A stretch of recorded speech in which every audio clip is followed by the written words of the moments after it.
поразговаравме за актуелните теми кои што се однесуваат на надлежностите на Министерството во однос на работата на општината. Ова прилика прво сакам да се заблагодарам на Министерството за целосната поддршка која што имам јас како градоначелник и општината во изминатите 3 години. Како што сите знаете, во Охрид во изминатите 3 години со поддршка на Транспорт и врски се реализира неколку крупни проекти инфраструктурни. Тоа е прво реконструкцијата на улицата Туристичка, во теке реконструкцијата на улицата Аба Семин, каде што Транспорт и врски работи атмосферската канализација, фекалната и новата водоводна линија, додека горниот строј на улицата е инвестиран од општина Охрид. Потоа преку ЈПДП го реализираме проектот за влезот во Охрид 15-ти корпус. Улицата Македонски просветители, која што ја промовиравме, влегува во тендирирање во вториот лот преку кредитот што е од Светска банка и други посетни проекти кои што ги имаме. Инаку во однос на проблемите тековни кои што се во општина Охрид, поразговаравме со министерот околу потребата за носење на нови урбанистички планови кои што има надлежност Министерството. Тие планови кои што се надлежност во општината да ги согласуваме побрзо да ги тераме постапките. Поразговаравме по однос на имплементацијата на планот за управување со ЮНЕСКО и некои делови од планот кои што треба да се коригираат во иднина и за други тековни активности.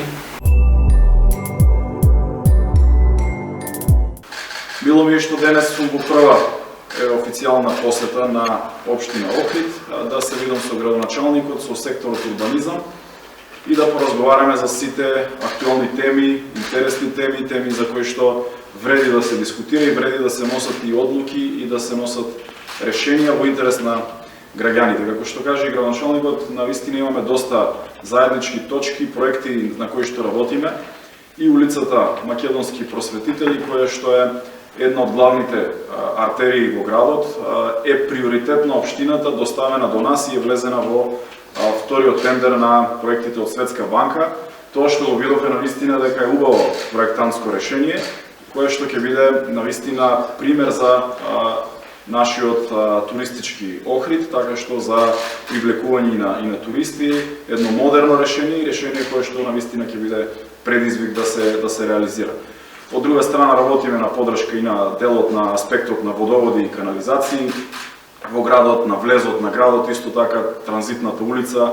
Моментално се реконструира еден дел, во претходната година исто така вршевме рехабилитација на еден дел од транзитната улица.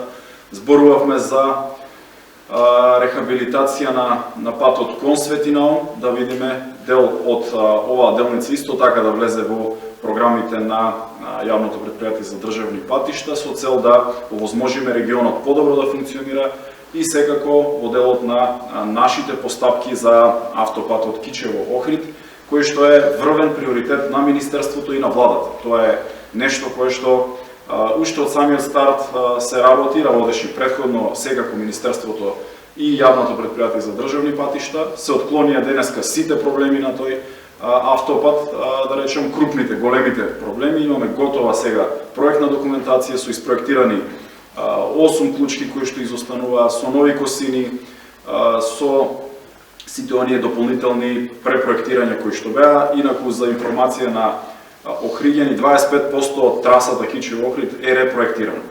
Така што од тој аспект денеска имаме готови проекти, ревизија и сега останува процесот на решавање на инфраструктурните проекти во Министерството за транспорт и врски, но денеска овој автопат има земено доста сериозен замав на трасата. Имаме моментално над 800 работници на трасата и над 450 до 470 градежни машини секојдневно кои што работат. Временските услови досега добро не служеа. Во нареден период ќе имаме секако зимски период во кој што ќе се намали можеби обемот на работа. На вториот дел од годината, овие втори 6 месеци, веќе имаме за 6 пати поголем обем на работа на овој автопат, бидејќи се решава и се отклонуваат проблемите. Така што од тој аспект можеме да се заблагодарам на можноста да бидам денеска овде и во делот секако на урбанизмот. Разговаравме за решавање на крајбрежјето, да државата во текот на 21 година Министерството за транспорт и врски ја превземе обврската да го реши крајбрежниот појас, сето она што е надвор од генералниот план на целото Охридско крајбрежје. Тоа ќе биде етапно урбанизирање, со што ќе го решиме и проблемот со дивите плажи, така што работиме навистина уште од самиот старт на суштинските прашања и проблеми кои што ги мачат граѓаните на општината и на секако и на двете општини кои што се на трите општини на Охридското крајбрежје. Во тој аспект сакам да кажам дека и со последниот ребаланс на буџетот обезбедивме 6 милиони денари како блок дотација од страна на владата, капитална дотација до општина Охрид за справување со препораките од УНЕСКО. И тоа е прашање кое што натаму општина Охрид ќе го решава, во кој аспект и како ќе ги овие пари реализира, и јас сум убеден дека општината ќе го избере најдобриот начин, заедно со сопствените средства, да биде ова една поддршка за решавање на проблемите и почитување на препораките од УНЕСКО.